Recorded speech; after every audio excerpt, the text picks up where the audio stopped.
All right, everybody. Welcome to Talk Tuesday, a series that is dedicated to empowering youth and families. This series is being brought to you by Steps Foundation, Inc., where advocacy meets education for the betterment of young minds. Each month, we explore meaningful topics designed to inspire growth, spark creativity, and equip our listeners with the tools that they need to thrive. I am Abigail Ellis, your host and executive director here at Steps Foundation, Inc. And this month, we're diving into something that shapes our growth more than we realize, but it isn't always easy to navigate feedback. So let's be honest, feedback can feel uncomfortable. Sometimes it motivates us, sometimes it stings, and sometimes it challenges the way that we see ourselves. But here's the truth, feedback isn't meant to break us, it's meant to build us. When we learn how to receive feedback without shutting down and how to give feedback without tearing someone else down, we unlock one of the most powerful life skills that we can have. Feedback helps us to improve our grades, strengthen our relationships, develop leadership skills, and grow in confidence. From teachers and coaches to friends and family, feedback shows up everywhere that we are. This month, we've been exploring how to recognize constructive feedback, respond instead of react, reflect with intention, and communicate with respect. Because when handled the right way, feedback becomes fuel, not failure. So, whether you're learning how to take constructive criticism without taking it personally or figuring out how to give honest input with kindness, this is your space to grow. Together, we're building a culture where growth is normal, reflection is powerful, and improvement is something that we celebrate. Let's lean in, listen deeply, and grow stronger, one conversation at a time. So, over to you, Anastasia. Thank you. So, my first question is, why is reflection important after receiving feedback?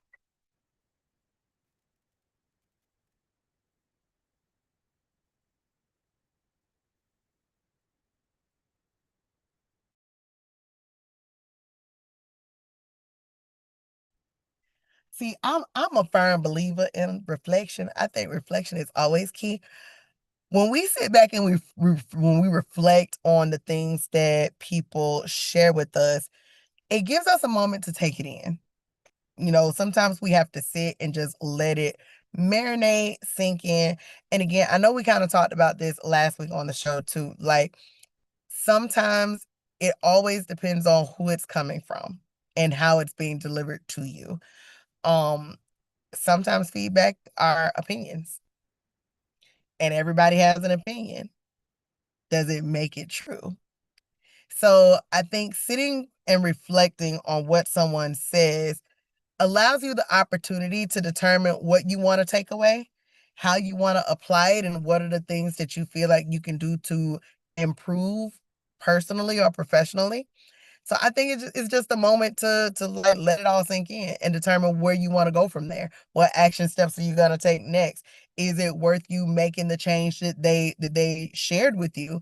How does it help you when you receive it? Does it help you at all? So sometimes we got to sit with it, write it out, and then talk about it with someone else. Because oftentimes, if one person sees a way for you to improve, someone else may see the same thing too. So I think having conversations with others allows us the opportunity to see where we are and if the change is really something that we desire to make and desire to be better.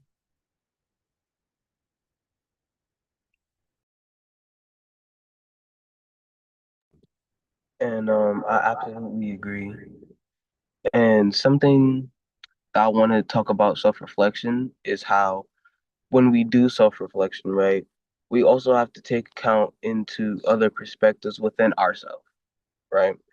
Because everybody sees a different version of us. They have their own perception. With that self-reflection, we have to realize, okay, in this situation, right, what did I see in myself to make me do what I did?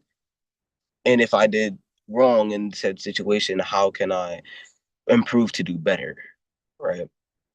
And self reflection is a tool that we can use to not only like see ourselves and improve ourselves, but to improve others around us as well.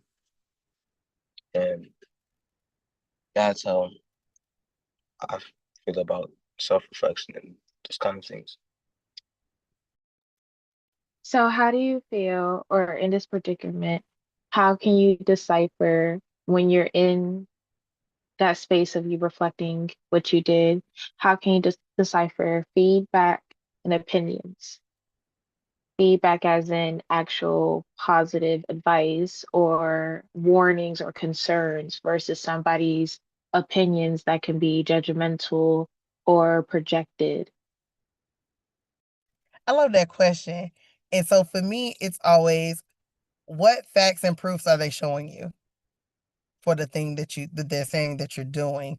Um, especially if it's coming from a place of supervisory, right? Supervisors, that's their job. Like if they have a team, their job is to provide the feedback because at the end of the day, most supervisors want to see their team succeed. And so when they're coming with feedback, typically they're also coming with proof of what they've seen. So if they're giving you factual statements, it takes away the opinion and the judgment. But when people are giving you something and they're saying, well, I think you should, or if you did this differently, but then they're not giving you viable things that you have actually done, then it's becoming more of an opinion than it is of a factual type of here's a way for you to reflect and take ownership of a thing and then see how you can improve on it. So I think just listening to where it's coming from and what are they providing you to give you that proof of this is why I'm giving you this type of feedback. So again, if it's coming supervisory, if it's coming from even a coworker, coworkers will often see things that you do and they're able to like kind of pinpoint examples for you. Listen to the examples that they're giving, and sometimes it can even be sometimes situations can be misconstrued, right? So it can sometimes be based off of people's perception of what they thought you meant when you did a thing versus what you actually did. So again, just listen to what they're saying and where it's coming from, and you'll be able to decipher if it's something that is true feedback for your improvement or if it's opinionated and then it's like it has no proof to back it up. And then I'm a firm believer in ask questions.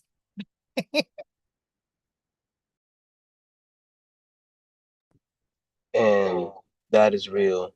Um, I absolutely love that. And with the between like actual constructive feedback and just opinions, it is also true. Yes, you will hear the facts, you will hear the statistics, you will have evidence and proof of why it is not just an opinion.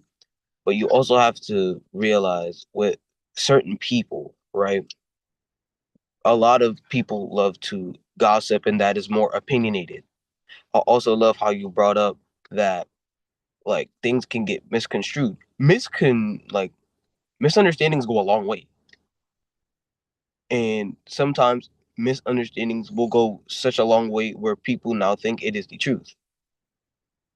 But at the same time, it came from opinionated things and not the the true feedback that we're really looking for. And the difference between those two is that like feedback is meant to help you. It is going to be like presented in a way of guidance and true like helpfulness, while opinions are going to be brought in many different ways. Like it may be brought in a way to maybe sway you to a separate thing. It may brought in a way to like bring you down in a certain way. So I feel like that's mostly for me the main like divide between those two things.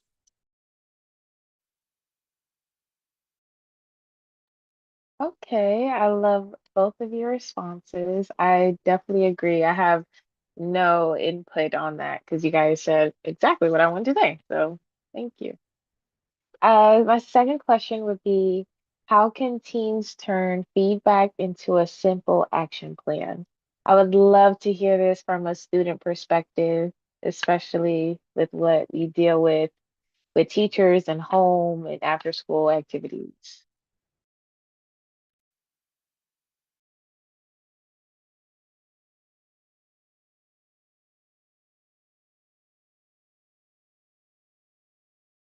Listen, he over here like, I gotta think. He like, That's a good question. Look at the thinking face. Okay. I would say like think of it like a scenario when it comes to friends or a scenario when it comes to gaming or a scenario when it comes to being an ambassador and you being a leader. What's your action plan? Look, first things first, we gotta understand how it was being presented for us, right? Just like we just said, the difference between the opinions and the actual feedback. We gotta be able to differentiate those two and how it was really meant to help us, right? Second, we have to just take it at face value. We have to understand what they really said, not what we thought they said, what they really said. Because those sometimes can be two very different things if you don't listen to what they're trying to say to you. And then you have to apply what they said and then take it to yourself as a real life scenario. How can I use this feedback I just got from this person and apply it to a situation that I'm going to have? Let it be in a relationship or in a leadership role, as you gave the examples of. We have to be able to put that in a scenario that we would have. Maybe let that be in the future or maybe the near future or maybe a past situation that we've had and be able to apply that new knowledge and feedback for us to do better and improve in that skill or situation.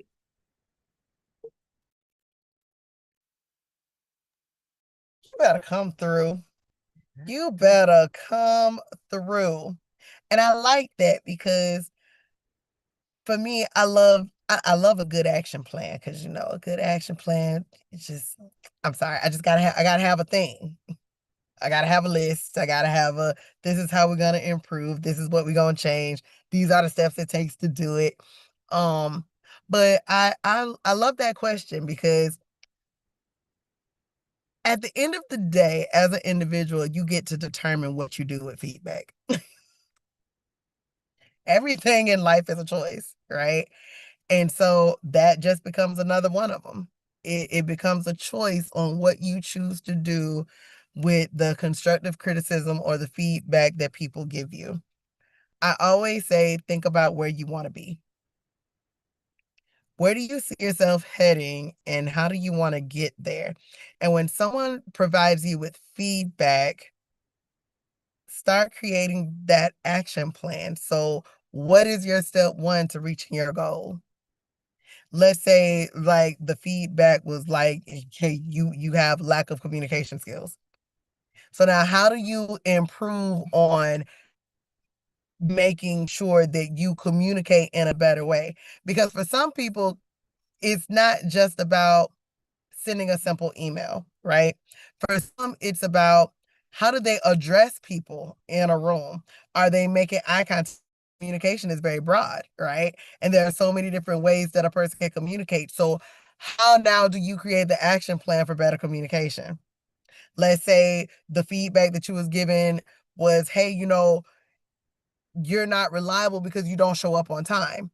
So now you have to look at what does it take for me to be the person that shows up on time so that my team or my peers can rely on me. And now you have to take those action steps. So I think oftentimes when we think about what are the action steps that we take, think about where you want to be. What type of person do you want the people in the room to remember you as? And now what steps do you need to take to improve in order to get there? And sometimes it's going to take more than one person's feedback, if that makes sense. So if a person comes to you and they tell you, hey, like I'm viewing you as a person who's not reliable because you're always late, you're always tardy, we can't depend on you. Ask other people if they feel the same way. Because chances are if you show up in one space that way, you probably show up in other spaces the same way. And because it's in a social setting, you may feel like it's socially acceptable because your friends don't say a thing. but they know. So sometimes take the feedback that you get from someone else and ask the people closest to you and ask them to be honest. But if you're going to ask that they be honest with you, be willing to listen and not be defensive, because that's going to be the other piece. We don't want to hear the hard stuff sometimes. And sometimes we think ready. We done psyched ourselves up. We're ready to get this feedback. We want to know. And then when they start hitting us with the hard truth, we like, oh, okay, I really didn't want to know. And so we start getting defensive. But if you're going to ask, be ready to really listen and take it in, and then create your action plan. What are the steps that I need to do in order for people to see me or perceive me in a different way? So hopefully that makes sense. And I think those make great action plans. Yes, I totally agree. I really like how you added when it comes to you being tardy, you have to ask people. Like, don't just hear it from one person. Hear it from others around you because they can all agree on you being tardy or you being a certain way. And I'll add on this part. That's something that I work on myself that helps when it comes to being aware. Because when hear feedback, you have to be aware of yourself and what they're saying. I like to have this thing called a mirror moment where if I don't really see I'm wrong in the situation or I don't think like it didn't need to go that way, I have that mirror moment where I ask myself a couple questions like, well, what did I say that made that person feel this way? What could I say that made the person feel a different way? What if I said it this way and then I reenact it? I do a little, let's do this role play again and talk how I'm this person and I'm them and we're going back and forth. And I can see how it can anger them or it can confuse them or concern them. And then after I do that self-reflection, that's why I say the mirror moment is a self-reflection. I go back and I talk to the person and I apologize and I tell them I see where they're coming from. But that takes a lot of self-control and awareness and accountability, and it's not just something that you can do the next day. There's a lot of building blocks when it comes to that. And there's a lot of building blocks when it comes to talking to your friend and asking, hey, am I this way? Because if you've always been a defensive person or a person that's shown emotion before logic, they won't give you the honest truth because they don't want you to react a certain way that they know you'll react as. So the best way for you is to work on yourself first before you start asking people all types of questions. Because if you know you are a very temperamental or emotional person, you gotta have that mirror moment. Okay, I so love next, that mirror oh moment piece. Look, come on with the mirror. yes, I love that mirror. It comes with a lot. Okay, that mirror is very inexpensive and it helps. So the next question would be, what's the connection between feedback and goal setting? This is a bigger picture question. What's the connection between those two? Ooh, I'll start this one off because like I love this. I think this goes back to that action plan, right? So when we think about the action plan, what are the things that you can immediately do and what are the things that are going to take time? And the ones that are going to take time is where you start to set your goals. So I'm also a firm believer in a lot of times we try to take on 20 tasks at one time. And so when we get feedback, we automatically go into oh, I got to fix all 11 things that they told me were a problem right now. But sometimes you just got to focus on one because fixing one problem may fix three. So looking at what do you feel is the most important one right now? What's the most detrimental to your professional? What's the most detrimental to you getting to that next step, that career goal, that academic goal, whatever it is that you're looking at, right? Wherever you got that feedback from. What is the most important one to start with? And then start setting small goals to move you forward from there. So I feel like the action plan and the goal kind of goes hand in hand because you can do a thing that's fast, But for the most part, remember, when you get feedback, typically your feedback is about a habit. It's a habit that you've created that's typically not a good habit. And one thing that we know about habits and like scientifically is backed up, you gotta do it at least 10 times for it to become a new habit. So think about that. If you're the person that's consistently tardy, you gotta show up on time at least 10 times in order to change the habit. It's not gonna happen overnight. And it's not always going to be easy either, because depending on why you're the person that's always tardy, because sometimes being tardy may not be of no fault of your own.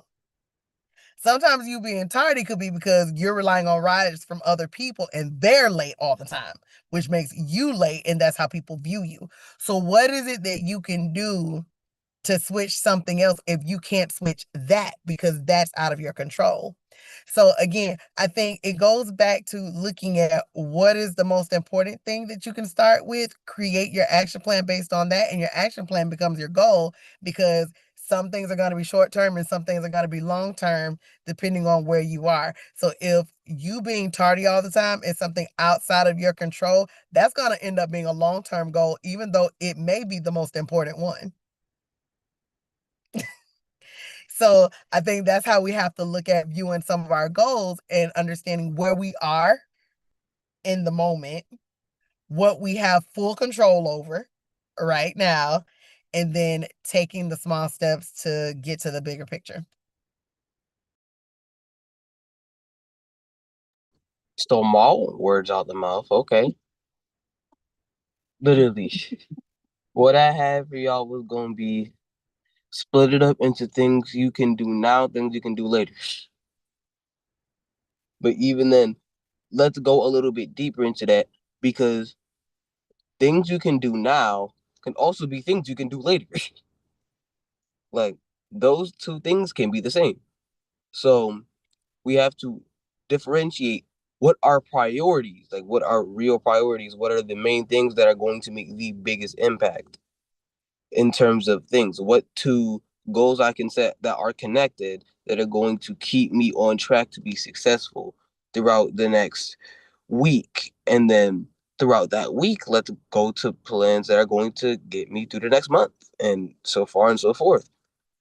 So we just gotta keep continuously setting those smaller goals and keep getting bigger and bigger until we can go ahead and like be able to see our bigger picture and get to that bigger goal that's going to ultimately have that huge shift in momentum for us in the future.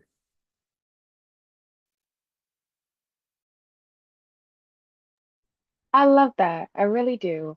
I love how you guys said start small, especially with habits, and then you'll get to your plan.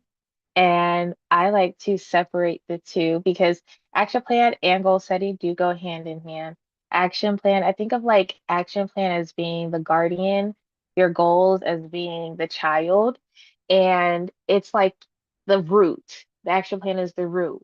But in order to get to the root, you got to get through the leaves and you have to see, like, okay, well, how do I get through it? How do I water it? I would say, from my perspective, for being a student, I wanted to be in marketing, but I was like, well, how do I even start? That was my action plan, is to get into marketing.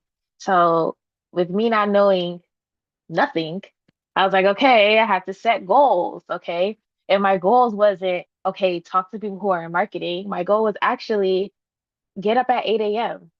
And it had nothing to do with marketing, but it was get up at 8 a.m. And once I understood, like, okay, I can get up at 8 a.m. and I'm not tired or I'm not lethargic. Okay, then my next goal is, what was my next goal? Oh, my next goal was take detailed notes. And I started taking more detailed notes. And that stuff ended up building up into me being in marketing. And I know it sounds so crazy, but from a student perspective, it really does help because you don't understand why you're doing it.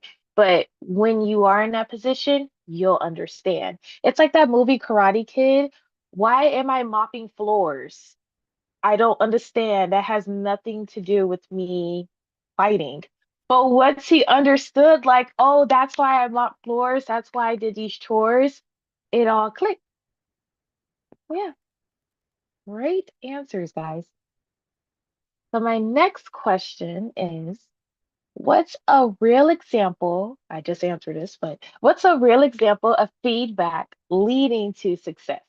And I would love to hear your own POVs from it as being a founder and CEO, as being a YPA ambassador.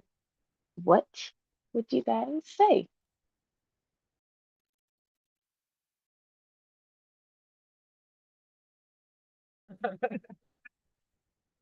Um, I'll say, for me as a founder of a nonprofit, look, I get feedback all the time.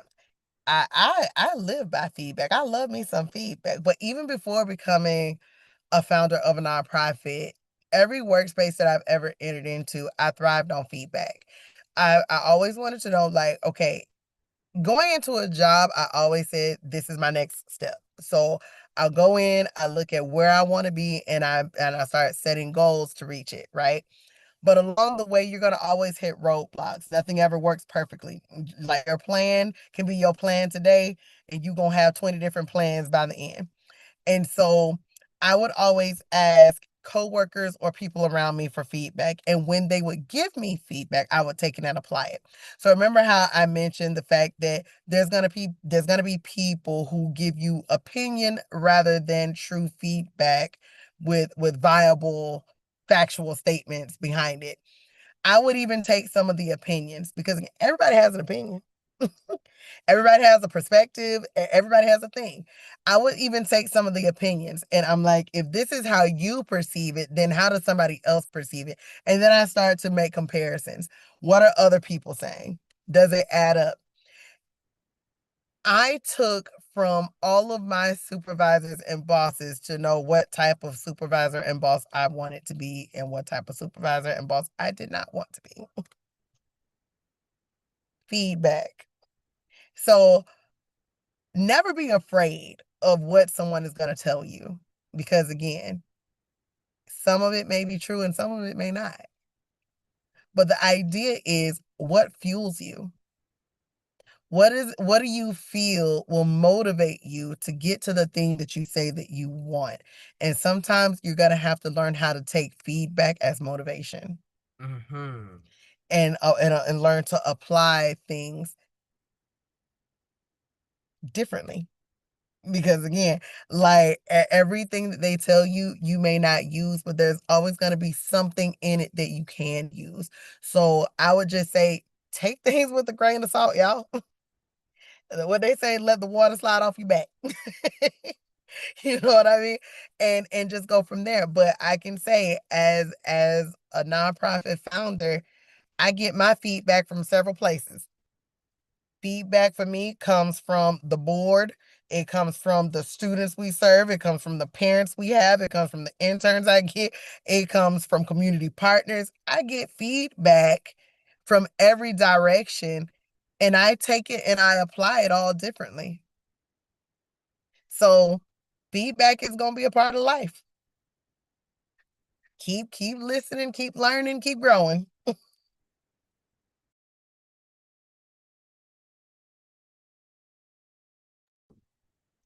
All I'm gonna say is no lies have been told.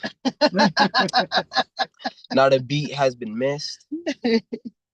But in my experience, I will say I feel like when it comes to feedback, a lot of feedback not only comes from like teachers, administrators, like educators, mentors, like parents, other family members, friends, but 90% of the feedback comes from myself, like looking from the inside out. But even then, I will say this, a lot of self feedback tends to be unhealthy because we are treating ourselves like down, like we're beating ourselves down with our feedback. So it's not constructive. Like like we said about the actual like feedback versus opinions, it's very opinionated about what we know about ourselves and our capabilities. But what is bad to us might not be bad to someone else. Um So I feel like when it comes to feedback with ourselves, we need to kind of take a break from ourselves and let the other feedback like kind of pour in and seek set that feedback. Like, because sometimes we need to hear the stuff we don't want to hear because we overshadow those types of things because we don't listen to the feedback because we're so engrossed in the things we tell ourselves. So we need to listen and actually like understand what they're trying to get at and like legit like take it at face value without our own opinions and our own personal feedback.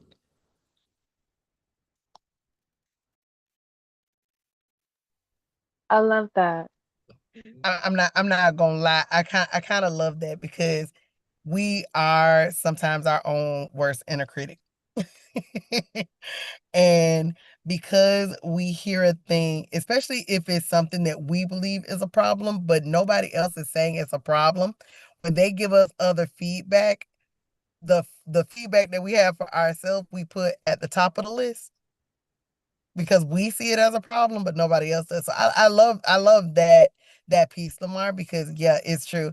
We can sometimes overshadow other feedback because of what we feel we need to fix within ourselves that may not even be a problem to someone else. So yeah, that inner critic will get us often. Yes, I 1,000% agree. And I have been around people who have beaten themselves up when it comes to their inner feedback and people who uplift themselves from their inner feedback. And two are very unhealthy things to do because you're beating yourself up and then you're going to become a narcissist. So you don't want to be in either lane of those two. That's why I do believe that hearing it from others is a different perspective of life because you could be hearing it, for example, you could be hearing feedback from a person that does beat themselves up or they are a pessimistic, and you could think like, oh, okay, I could see that. I could see your world. And then you could see another person who is very optimistic and think, I think you're doing just good. You could just switch it up a bit. And you could say, oh, okay, I see your perspective. I see a part of your world. I think that's super healthy. And I love both of your perspectives because a lot of people nowadays are aiming to be entrepreneurs. They're aiming to create their own business and they want to see how that goes when it comes to feedback. And unfortunately, what a lot of entrepreneurs tend to do is hear their own feedback and go, okay, I think this is good, or okay, I think this is horrible. And they either stop being an entrepreneur or they keep going and not hear anybody else's opinions because they're just opinions and who needs to hear them? They're not running the business.